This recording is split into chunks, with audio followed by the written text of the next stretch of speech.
Hello and thank you for attending. Have you ever needed your office phone during a disaster situation and got the all circuits are busy message, or try to use your cell phone to contact key personnel during an emergency and couldn't get through? Well, today's webinar will help make sure you do. We will explain the priority telecommunications services offered by the Department of Homeland Security's Office of Emergency Communication, which will benefit key personnel in locations whenever there is a commercial communications network overload or outage. First, let's talk about the Office of Emergency Communications, or OEC. OEC leads the Department of Homeland Security's national security and emergency preparedness communications activities. OEC provides federal, state, local, tribal, and territorial organizations access to emergency communication services, creating a single resource for stakeholders and a unified approach for improving interoperable communication. OEC also works with public safety organizations to improve and enhance our nation's planning, preparedness, coordination, response, and communications, operability, and interoperability capabilities so you can communicate at all times.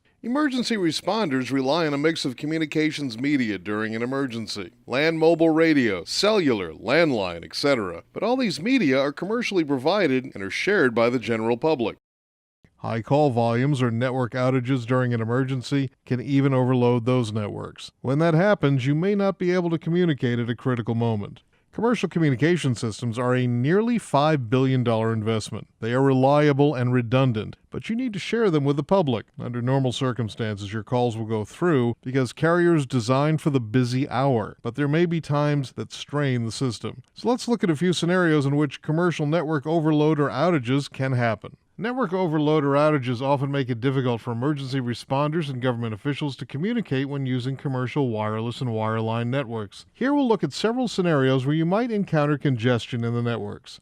First, there are both natural and man-made disasters to think about. Earthquakes, mass evacuations, terrorist attacks, and extreme weather are events that can trigger a massive instantaneous surge of thousands of people making calls. That immediately overloads commercial communication networks. Depending on the event's severity, network overload can last hours, even days. It does take a large event to overload the system, but of course, that's when you'll need it most. A second scenario might be heavier than normal peak period calling for a number of reasons. Telecommunications companies engineer networks to handle average peak calling levels. When peak calling exceeds the average amount, networks can become overloaded and cause call failures. You can liken that to a heavier than normal afternoon traffic commute combined with the end of a school day in a local area. Travel lanes slowed to a halt. That's similar to not getting your call through on an overloaded network. Another scenario might occur when a lot of callers gather in one place. Scheduled or spontaneous events, including parades, protests, or other large gatherings in a concentrated area, often overload networks, particularly cellular networks near the event. And finally, an overall network outage caused by various incidents. A cable cut or other network infrastructure damage can reduce call processing capacity within the service area, resulting in network overload. Extreme weather can also cause network outages. When network congestion occurs, it's beneficial to have a service similar to HOV or highway express lanes to be able to work around the congestion and get your call through. Fortunately, two priority telecommunication services available through OEC can significantly increase call completion rates when cellular or landline networks are congested or impaired.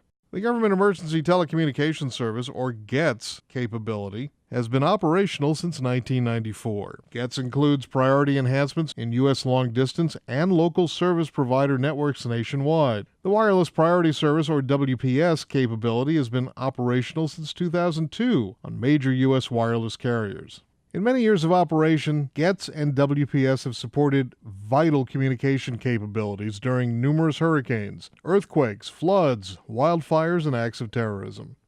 Now let's spend a few moments talking about GETS. So what is GETS? GETS is a priority calling card service that enhances your probability of call completion during times of landline network congestion or outage. GETS calls can be placed from virtually any telephone, including satellite phones. Authorized calls placed using landline phones and WPS-capable cell phones receive priority. There are even some GETS priority features in WPS-capable cellular networks. GETS uses the full capacity of commercial voice networks to achieve greater than 90% call completion rates at 10 times overload, often performs above 95%. OEC has issued more than 340,000 GETS cards, including cards to various public safety users and commercial infrastructure providers.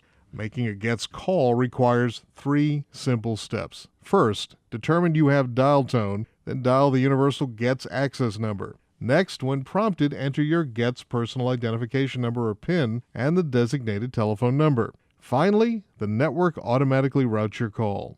Instructions for using GETS are on the front of your GETS card. All you need to do is add the telephone number you would need to reach during a response. There's a good bit of information located on the back of your GETS card. Typically, you'll be able to use the universal GETS access number, 710-627-4387. However, alternative GETS access numbers are provided on the back of the GETS card should attempts with the universal number fail. Simply use one of the carrier-specific access numbers in place of the universal GETS access number to attempt your call. Note that you can use the Sprint GETS access number or the second of the 2 Verizon GETS access numbers to make calls to toll-free destination numbers, which are noted by the triangle symbol. It also contains the dialing instructions for making a WPS call on the back of the card should you forget how.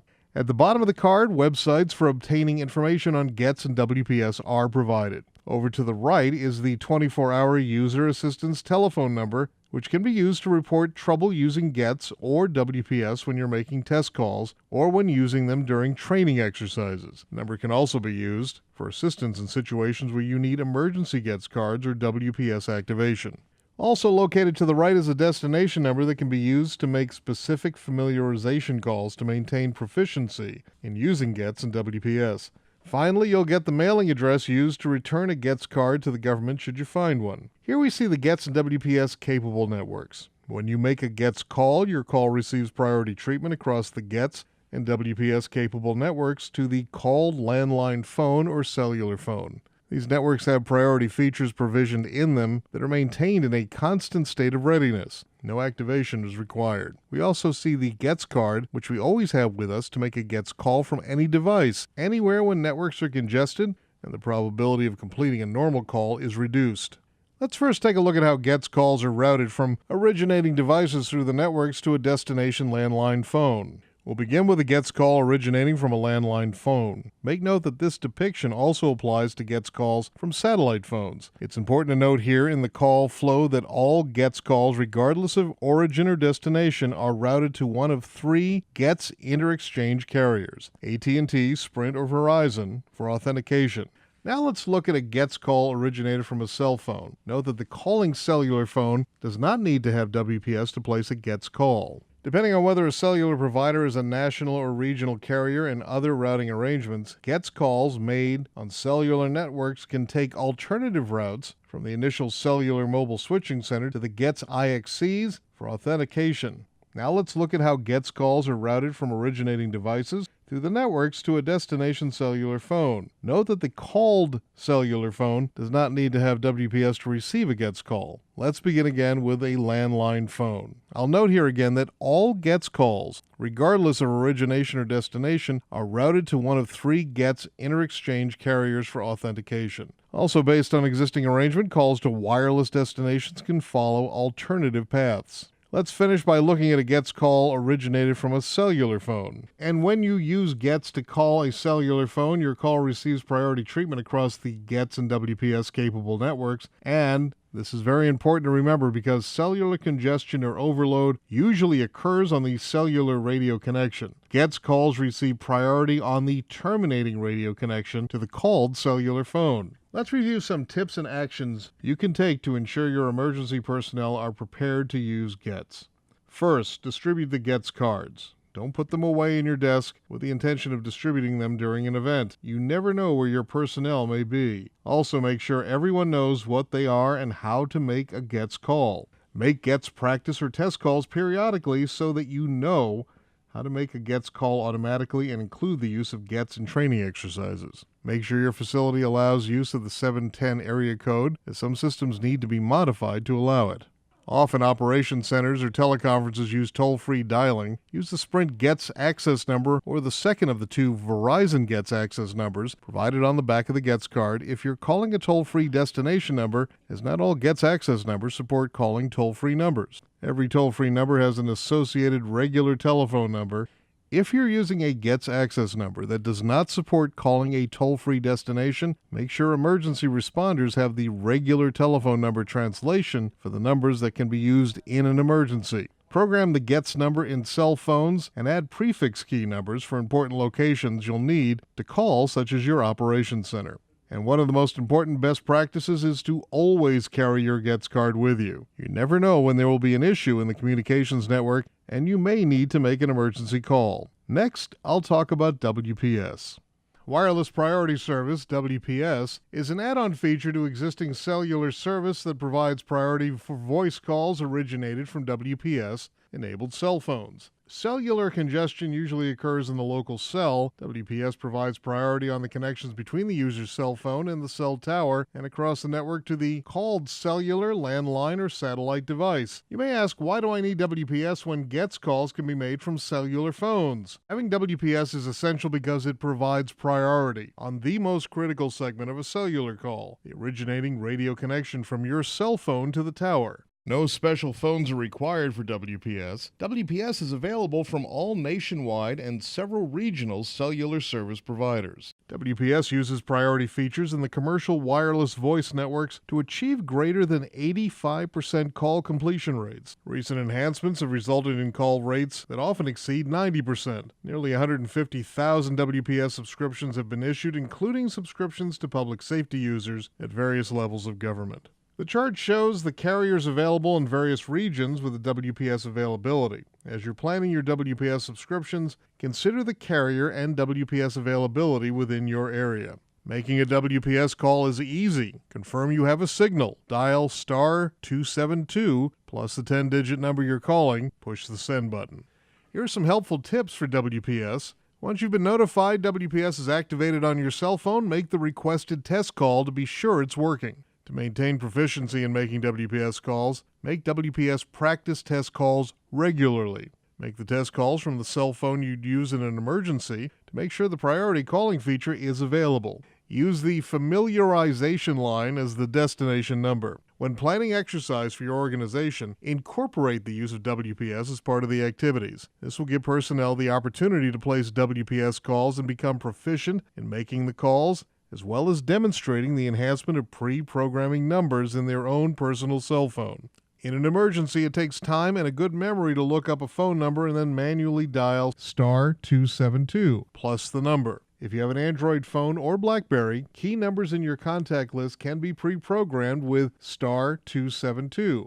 It's a good practice to pre-program your emergency number so WPS calls can be made with the push of a single button. For example, if you have John Smith's work 202-555-1212 in your contacts, program John Smith Work 2 with *272 before the number. There may be occasions where your WPS call will not go through due to network congestion. Try using WPS plus Gets, which can improve the probability of your call completion. You can pre-program your phone to dial *272 plus 710-627-4387 plus the pause symbol plus Gets PIN, so you only need to enter the final destination number. If you make changes in your mobile phone service, make a test WPS call to the familiarization number to ensure that WPS is still activated on your phone. Report calling trouble. If you encounter a problem while using Gets or WPS when making test calls or using them during a training exercise, report it to 800-818-4387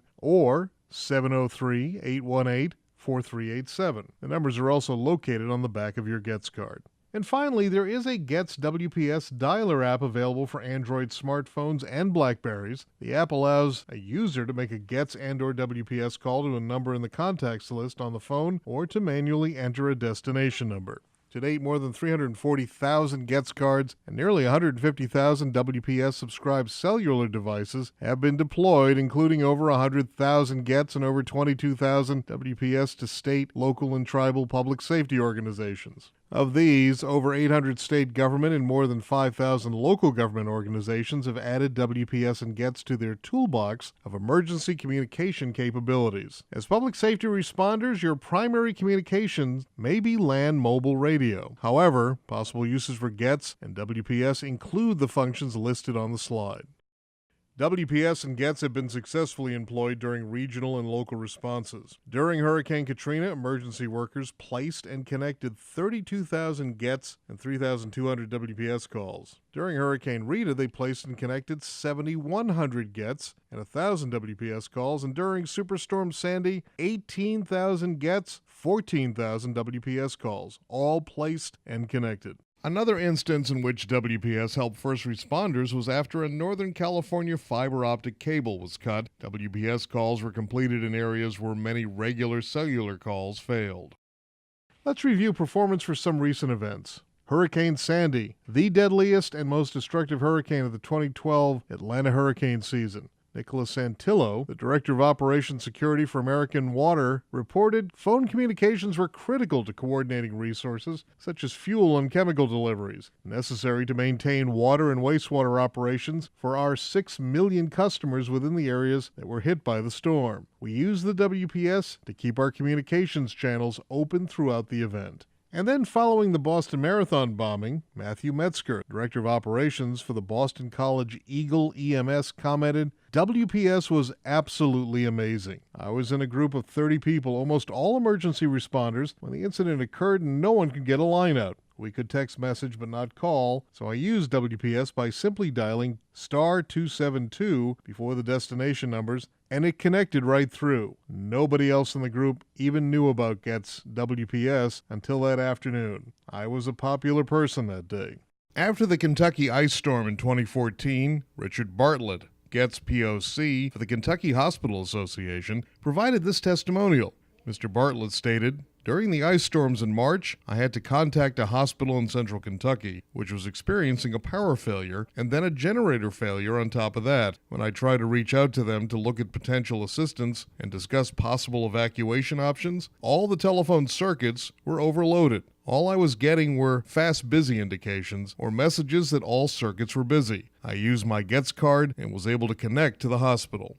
The flooding that occurred in Louisiana in August 2016 reported as a once-in-a-century weather event. Governor John Bel Edwards called the disaster truly historic. Network overload and impairment caused massive communications problems during the event. Tens of thousands lost electrical power. The 911 center was forced to relocate, and there were widespread reports of cellular and wireline outages. Willie Collins, an ESF2 communications planner, advised the OEC, "My cellular calls would not go through unless I used WPS. My calls went through. That's the bottom line. It worked really well for us." So let's now talk about how your organization can implement GETS and WPS, or if you already have some GETS and WPS services, how you can expand your program to be fully prepared. To request GETS and WPS, you'll want to follow these steps. Designate a GETS WPS point of contact for your organization who has the authority to make decisions regarding GETS and WPS user authorization and administration. Some of the point of contact responsibilities include requesting GETS and WPS service for new users and managing current GETS and WPS users, canceling GETS cards when they are no longer required or in use, reviewing GETS and WPS usage reports, for example, call detail records, validating the accuracy of their GETS and WPS subscriber list on an annual basis. The point of contact will have access to their online GETS WPS account. Point of contact requests GETS and WPS for an initial group of users or key functions and locations through the online system. Larger organizations can submit an online spreadsheet using the GETS WPS spreadsheet request template. The point of contact distributes GETS cards and confirms WPS activations. If your organization has an existing GETS WPS account, consider conducting an organizational preparedness review to ensure all potential responding personnel and locations are fully prepared in the event of communications network overload or outage.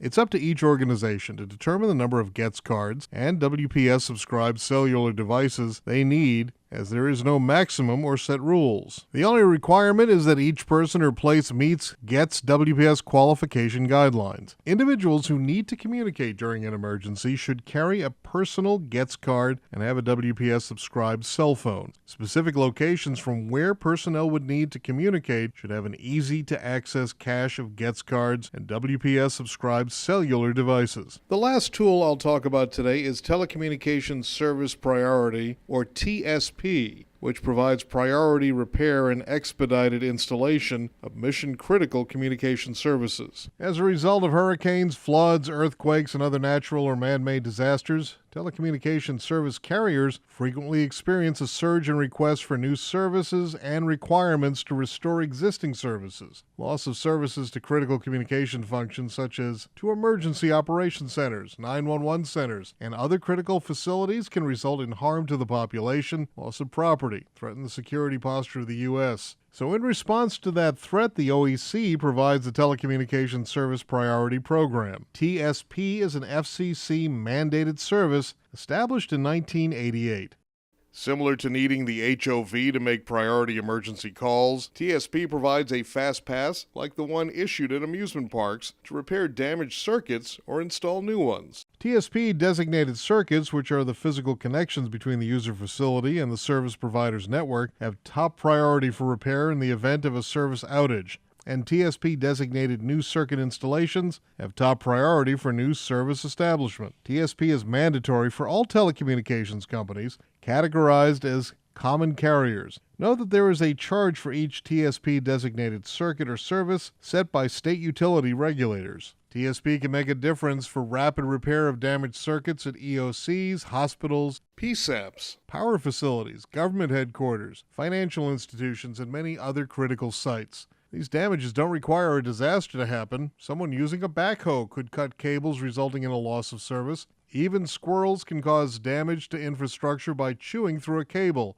They've even been known to bite into a fiber optic line, knocking out a county's 911 emergency telephone service. However, TSP must be requested and assigned to the circuits before an outage occurs. On a normal day, your public safety dispatch will be prioritized. Note that during the first 3 weeks after Katrina, Bell South crews were all working only TSP repairs. Priority installation reduces the time it takes to activate communication capabilities needed to support operations such as disaster response and recovery and large-scale national security events. Establishing TSP is similar to requesting GETS and WPS. The first step is to identify a TSP point of contact to request a TSP account. Next, most POCs will need to work with telecommunications staff to identify which mission-critical circuit should have TSP restoration priority, and to collect the circuit-specific information needed to submit a TSP service request. POC submits a TSP service request. Once approved, a TSP code is sent to the POC, who then provides the TSP code to the telecommunications service provider. Once this occurs, your telecommunications staff should update any applicable service repair or installation procedures. TSP restoration priority can be applied to wireline circuits, both voice and data, that support your national security or emergency preparedness mission. It should not be applied to every circuit in your organization, only the minimum necessary to continue operating. It's important to identify the critical functions and the supporting circuits. Here are some of the important best practices in working with your TSP program. First, delegate primary and secondary points of contact who will be responsible for making the request for TSP services should your organization experience an outage, whether caused by weather, circuit failures, etc. There should also be a successor line of authority to be followed should the invocation official not be available. Maintain a record of all TSP codes and corresponding circuits to facilitate a quick response in case of an emergency. The TSP process, codes, and circuit information should be incorporated as part of the organization's emergency operations plan. You may want to consider route diversity for very critical circuits to include rerouting of services on a short-term basis. Work closely with your carrier to make sure all critical circuits are identified and codes are assigned to each of those circuits. And finally, review your regular monthly bills to ensure that TSP was assigned and that it continues to be part of your services. So, How do you budget for priority services? And what costs might your organization incur to be prepared for network overload or outage? First, for GETS. There is no charge to subscribe to GETS. The OEC reserves the right to bill for all GETS calls, for example, in the case of fraud. Since the inception of the GETS program, no GETS calls have been charged to the users. And for WPS, although most WPS service providers do not charge an activation fee or monthly recurring charge, they may charge a one-time service activation fee up to $10 and a maximum of $4.50 per month for each WPS subscribed cellular device. All charge a per-minute fee of up to 75 cents. Be sure to check with your service providers because rates do vary by provider. WPS can be billed directly to an organization and billed to personal accounts. TSP. There is no charge from the federal government for requesting and receiving a TSP code. However, service providers do have the option of charging fees, so check with your service provider for the applicable rate for each circuit. This chart just provides some examples of charges that might be incurred for registering your circuits for TSP service. Again, check with your local carriers to determine the actual charges in your service area. Listed here are OEC resources ready to help your organization be prepared should network overload or outage make it difficult for key personnel and locations to communicate at a critical moment. Websites for GETS, WPS, and TSP, and the Priority Telecommunications Service Center, staffed by a knowledgeable team with years of experience helping local, state, tribal governments establish, expand, and manage priority telecommunications service programs. In addition to the Priority Telecommunications Service Center, OEC staff members are available at the number shown here to assist your organization. So, be prepared. Thank you for attending our webinar.